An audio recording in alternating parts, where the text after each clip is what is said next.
दोस्तों, जब से इंडिया के T20 स्क्वाड के बारे में सुना एशिया कप के, पाकिस्तान में रोना धोना शुरू हो चुका है, मीडिया में रोना धोना शुरू हो चुका है। आप अगर सोशल मीडिया पे देखते हो तो जो है फैंस का रोना धोना शुरू हो चुका है, क्योंकि जो इंडियन प्लेयर्स के स्ट्राइक रेट है ना T20 के, सर वो आसमानों को छू रहे हैं। और जो पाकिस्तानी प्लेयर्स के स्ट्राइक रेट है वो जमीन को छू रहे हैं। मतलब जमीन आसमान का फर्क है इंडिया और पाकिस्तान के प्लेयर्स के स्ट्राइक रेट में। और जब से इंडियन टीम की जो स्क्वाड के बारे में पाकिस्तानियों ने सुना है तो भाईजान फटगी हुई है सबकी, क्योंकि एक ऐसी टीम जो कि T20 की नंबर 1 साइड है और दूसरी तरफ एक ऐसी टीम जो कि T20 की 8वें 9वें रैंकिंग की साइड है। मतलब आपको भी पता है मुकाबला बनता ही नहीं है। एक वही मतलब बाप और बेटे का मुकाबला, आप इस तरह का समझ लेना आसान लफ्जों में, तो बाप और बेटे का मुकाबला है। इंडिया T20 की नंबर 1 साइड है, पाकिस्तान T20 की 8वीं 9वीं साइड है, तो भाईजान वही बाप बेटे वाली चीज होगी। लेकिन जो T20 स्क्वाड आया इंडिया का, उसके बाद पाकिस्तान में जो शोर मचा है, पाकिस्तान में जो रोला मचा है स्ट्राइक रेट को लेके, क्योंकि पाकिस्तानी प्लेयर्स का एक भी बंदे का स्ट्राइक रेट 140 से ऊपर नहीं है। और इंडिया के जितने भी प्लेयर्स हैं सबके स्ट्राइक रेट 200 को छू रहे हैं। सबके T20 में ऐसी ऐसी परफॉर्मेंसेज हैं कि भाईजान वो खड़े होकर अपने बलबूते पे मैच को जितवा सकते हैं। अब तो भाईजान किसी को कहता ना कि ये भी डर नहीं है। अब देखो, जो सबसे मुझे एक चीज शौक दे रही है ना, वो ये चीज है कि ये डर विराट और रोहित के बगैर है। ये डर विराट और रोहित के बगैर आ रहा है। मतलब कभी विराट और रोहित का डर होता था कि यार विराट कोहली पाकिस्तान के अगेंस्ट बड़े रन मारता है, ये करता है वो करता है। अब विराट और रोहित नहीं है। ये पाकिस्तानी पता तभी कहते थे एक बार विराट कोहली को जा लेने दो, आप नहीं जीतोगे हमारे से। चला गया वो, चला गया। क्यों फटी पड़ी है सबकी अब? क्यों क्यों क्यों दर्द हो रही है अब? वो स्ट्राइक रेट देख के इंडियन प्लेयर्स की क्यों दर्द हो रही है? कल से जब आपने जब इंडियन प्लेयर्स के T20 स्क्वाड सुना है, देखा है, तो आपकी आपकी वो चीज क्यों बाहर आ गई है जो कि नहीं आनी चाहिए थी? मैं आपको बता देता हूँ ना। मैं आपको जरा इंडिया के प्लेयर्स का इंडियन स्क्वाड बताता हूँ जरा, उसके बाद स्ट्राइक रेट पे बात कर लेते हैं। फिर अभिषेक शर्मा की जो है वो परफॉर्मेंस पे बात कर लेते हैं, क्योंकि अभिषेक शर्मा एक ऐसा प्लेयर है जिसका इस टाइम पाकिस्तानियों को सबसे ज्यादा डर है, क्योंकि वो बंदा मारता नहीं है, वो बंदा खाल उतारता है।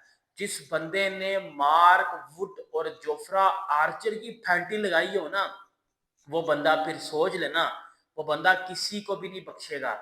वो बंदा, ये टेपिए लंगड़े, ये जो है वो नसीम ब्यूटी क्रीम, इनको तो समझ लो वो छोड़ेगा ही नहीं। इनको तो वो छोड़ेगा ही नहीं। अगर मार्क वुड और इन जैसे प्लेयर्स की और जोफ्रा आर्चर की अगर पिटाई लग सकती है ना, तो बेटा ये फिर किसी खेत की मूली है ही नहीं है। ये बात अपने माइंड में आप डाल लीजिएगा। पाकिस्तानी सोनू पीली चप्पल डाल लेना जरा। इंडिया के अगर प्ले स्क्वाड की अगर मैं बात करूं, तो जो 15 रुकनी स्क्वाड है उसमें मैं आपको बता देता हूं, जो कि मोस्ट प्रोबेबली यही होगा।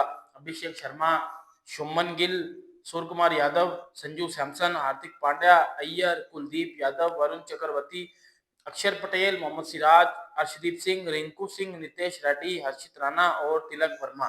ये इंडिया का स्क्वाड होगा। इसमें मोस्ट प्रोबेबली आपने मुझे जगह पे अलग अलग चीजें सुनी होगी कि बुमराह खेलेगा। मुझे नहीं लगता कि बुमराह, जसप्रीत बुमराह खेले, क्योंकि इन कंडीशंस में आपको फास्ट बॉलर इतने चाहिए नहीं होते। इन कंडीशन में आपको फास्ट बॉलर इतने चाहिए नहीं होते, क्योंकि T20 क्रिकेट और 20 ओवर होंगे। इसमें तो आपको बिल्कुल ही फास्ट बॉलर नहीं चाहिए होते। ऊपर से पावर प्ले बस आपने डलवाना है, फिर आपने स्पिनर ले आने हैं, और आखिरी 4 ओवर फिर आपने फास्ट बॉलर को लाना है।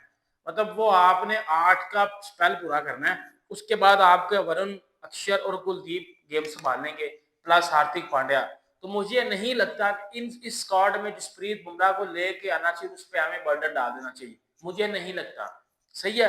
फिर अभी लोग कुछ बोलेंगे तो जब वो बैकअप विकेट कीपर नहीं लेके गया, तो मुझे ऐसा भी नहीं लगता। अगर चलो बैकअप विकेट कीपर आप लेके जाओगे बिना, तो आप जुरेल या जितेश शर्मा में से किसी एक को ले जाओगे।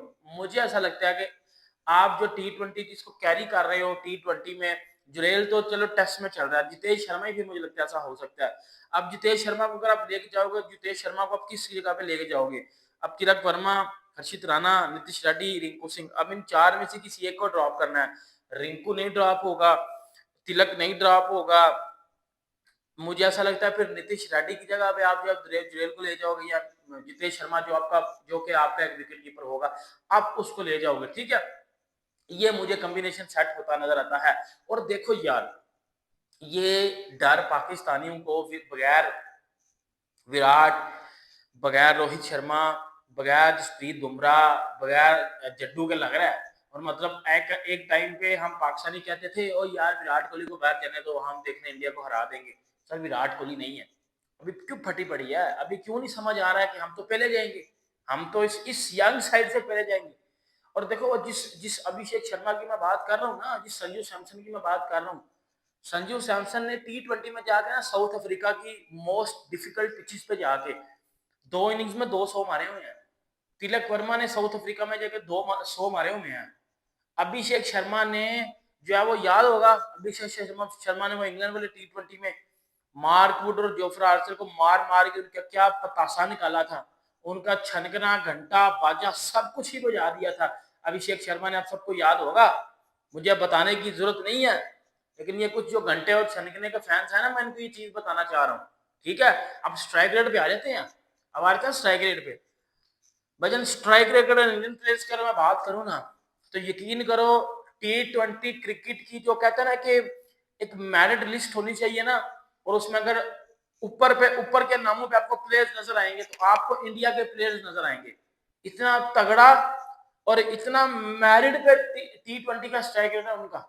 मैं आपको बताता हूँ, सूर्या कुमार यादव पिछले 5 सालों से 6 सालों से कंसिस्टेंट खेल रहा है T20, सही है। और one of the most stylish India का T20 एवर प्लेयर बना हुआ है सूर्य कुमार यादव। भाईजान उस बंदे का कैरियर बेस्ट स्ट्राइक रेट है, ये क्या उसका all over carrier strike rate बता रहा हूँ 170 का। 170 के स्ट्राइक रेट से सूर्या कुमार यादव खेलता है मिडिल ऑर्डर में आके, ओपनर नहीं है, मिडिल ऑर्डर में आके सूर्या कुमार यादव 170 के स्ट्राइक रेट से खेलता है। दूसरी तरफ हमारा वो जिम्बू और रिजू डांसर, एक का 125 का स्ट्राइक रेट और एक का 126 का स्ट्राइक रेट है। देख लो आप फिर, रिजू का 126 क्या और बॉब्जी द किंग का 125 का स्ट्राइक रेट है। 125 और 126 का कंपैरिजन आप सीधा काट लो 170 वाले से, सीधी है ना। आप खुद कहते हो ना हमारे बॉब्जी और रिजू हमारे सबसे बड़े प्लेयर है, तो उनका जो T20 का कप्तान है, मैं उनसे आपका कंपैरिजन कर रहा हूँ, उसका 170 का स्ट्राइक रेट है। उसके बाद भाईजान बात खत्म नहीं होती, जायसवाल 165 का स्ट्राइक रेट, 165 का स्ट्राइक रेट है यशस्वी जायसवाल का, बात मैं आपको बता रहा हूं। और इस स्ट्राइक रेट में अभी जायसवाल का T20 का स्टार्ट है, ये स्ट्राइक रेट ऑब्वियसली बात है ऊपर जाएगा। आपका ओपनर कौन है, साइम अयूब और फखर जमान। साइम अयूब का कैरियर स्ट्राइक रेट कितना है, 120। फखर जमान का कितना है, 130। आपके जो ओपनर है उनका स्ट्राइक रेट कितना है, 120 और 130। फिर आपके जो ओपनर दूसरे हैं बॉक्सी और रिजू डांसर, उनके स्ट्राइक रेट कितने हैं, 125 126। इंडिया का देख लो, सूर्या कुमार यादव का 170, 165 जायसवाल का, रिंकू सिंह 175 का स्ट्राइक रेट है T20 का, रिंकू सिंह का 175 का स्ट्राइक रेट T20 का, 170 175 में वो खेल रहे हैं। आपका पाकिस्तान की हिस्ट्री में मुझे 150 के ऊपर निकाल के दो ना स्ट्राइक रेट है, तो 140 से ऊपर निकालो, है ही नहीं हमारे पास। पाकिस्तान के पास 140 प्लस स्ट्राइक रेट वाला प्लेयर नहीं है इस टाइम। और हमारा जो कप्तान है ना सलमान अली आगा, उसका पता है T20 का स्ट्राइक रेट कितना है, 110 का। इंडिया के कप्तान का स्ट्राइक रेट है 170, पाकिस्तान के कप्तान का स्ट्राइक रेट है 110। और भाई कंपैरिजन बनता ही नहीं है, बाप और बेटे का मुकाबला, सीधी बात आप समझ लो। इंडिया की जो टीम है वो T20 की नंबर 1 साइड है, पाकिस्तान 8वें नंबर की साइड है, कंपैरिजन बनता ही नहीं है। वन साइडेड मैच हार जाएगा पाकिस्तान। उसके बाद तिलक वर्मा का स्ट्राइक रेट T20 का 160 का। तिलक वर्मा मिडिल ऑर्डर में खेलता है, मिडिल ऑर्डर के प्लेयर्स का स्ट्राइक रेट कभी 160 नहीं होता। 140-35 वाला स्ट्राइक रेट होता है, इतना तो बटलर का नहीं है, इतना तो जो है वो क्लासन का नहीं है, जितना ये तिलक वर्मा लेके घूम रहे हैं। 160 का स्ट्राइक रेट है उसका मिडिल ऑर्डर में। बात है ना, अचीवमेंट है। सोनम पहले चप्पल बाना बाहर और डिफेंड कर अपने बॉब्जी दी किंग को। अभिषेक शर्मा का T20 स्ट्राइक रेट है 219 का, अभी जो रिसेंट उसने इंग्लैंड के अगेंस्ट खेला है। Impressive strike rate 219। Abhishek Sharma का T20 स्ट्राइक रेट 219 का, 170, 165, 175, 160, 219, ये इंडिया के T20 स्ट्राइक रेट मैंने आपको बताया है। अब पाकिस्तानी के सुनिएगा। साइम अयूब 120, फखर जमान 130, बॉब्जी दी किंग 125, रिजू डांसर 126। उसके बाद आप देख लो बाकियों के, आगा सलमान 110, ये पाकिस्तान की T20 स्ट्राइक रेट है। और बॉलिंग में फिर आपको मैं बॉलिंग में ले जाता हूँ। उनके हार्दिक पांड्या का स्ट्राइक रेट 150 का है, और जो विराट के बाद थूक लगा के सबसे ज्यादा आपकी मारता है ना, वो हार्दिक पांड्या है, और उसका स्ट्राइक रेट पता है कितना है? वो 150 का है। और वो उसका स्ट्राइक रेट बेशक 90 का भी होना, उसने आपकी मारनी है, फिर भी वो आपकी बॉलिंग में भी मारता है, वो आपकी बैटिंग में भी मारता है, और वो आपकी हर तरफ दफा मार के ना एक नया सेलिब्रेशन स्टाइल भी निकालता है। ठीक है, ये बात आप याद रखें। अब दूसरी तरफ आ जाते हैं बॉलिंग पे। आपकी बॉलिंग और उनकी बॉलिंग का कंपेरिजन कर लेते हैं। उनके पास है वरुण, अक्षर, कुलदीप, अर्शदीप, सिराज, अगर बुमराह भी आ जाता है। आपके पास कौन है? नवाज। ऑलरेडी इंडिया से मरवा मरवा के नवाज की तो हालत ही नहीं है। फिर इसके बाद आ जाता है सुफियान नकीम, यंगस्टर है। बॉलिंग में आपका कौन है? शाहीन अफरीदी, टेपिया, नसीम शाह, हसन अली। एक्सपोज खत्म हुए बॉलर हैं, खत्म हुई जो चीज होती है ना, वो ये है। अपर हैंड है इंडिया के पास, और टोटली डोमिनेट करेगी टीम इंडिया इस एशिया कप इंडिया का, ऑब्वियसली बात है इंडिया का है। और पाकिस्तान की तो चांस ही नहीं बनता ना, एज अ पाकिस्तानी ये मैं बात कर रहा हूँ, हमारा चांस ही नहीं है, तो फिर बात ही खत्म हो जाती है। बाकी संजू सैमसन का T20 स्ट्राइक रेट 160 का। बाकी वीडियो अच्छी लगे लाइक करें, सब्सक्राइब करें। मिलते हैं हमसे नेक्स्ट में। अपना बहुत ज्यादा ख्याल रखिएगा यार। अल्लाह हाफिज।